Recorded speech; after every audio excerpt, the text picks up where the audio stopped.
Welcome back to Chaos Collectibles. Alright, so today we're going to take a look at the Taskmaster premium format 1/4 scale statue by Sideshow Collectibles. This thing is a beast of a statue, standing in at about 21 inches tall, and this thing's about 22 inches deep.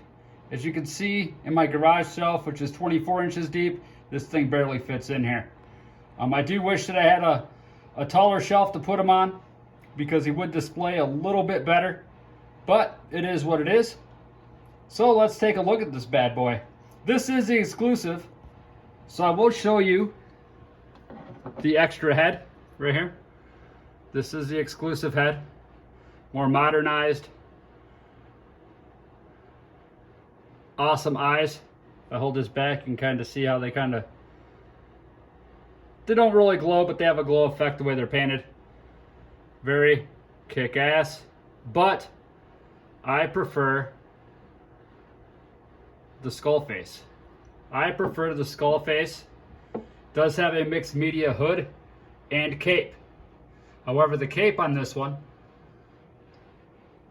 if I hold it up here, you can see the wire sticking out. It was that way when I opened it. So this thing does have a couple issues, but I got a killer deal on it from Mercari, and we'll talk about that later. You can check out my Mercari video. Tell you a little bit more of the mishap that happened during this.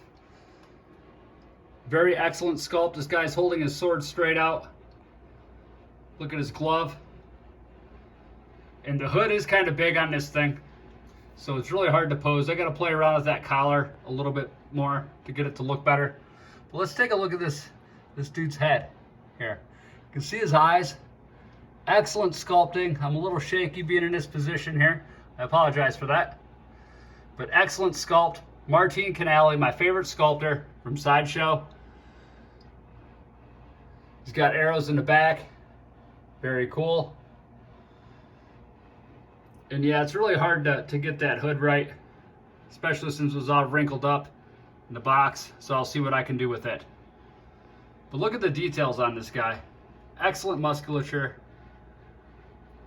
The leather strap that goes around his chest. The fine details. And the texture. Move down to the pouches of his belt. His pants. And over here to his arm. The texture of those straps. And the hinges, as well as the bow itself. So I'm going to try to get back in here and show you where this thing is damaged. Right down here, you can see next to his finger has a crack in it. The bow was completely broken. I did my best to glue it. It was very, very difficult to hold that in place with the tension on that bow string. Pulling it back out, I don't think I could have possibly fixed it any better than I did. So I mean, it's displayable, so it's okay. I mean, things happen.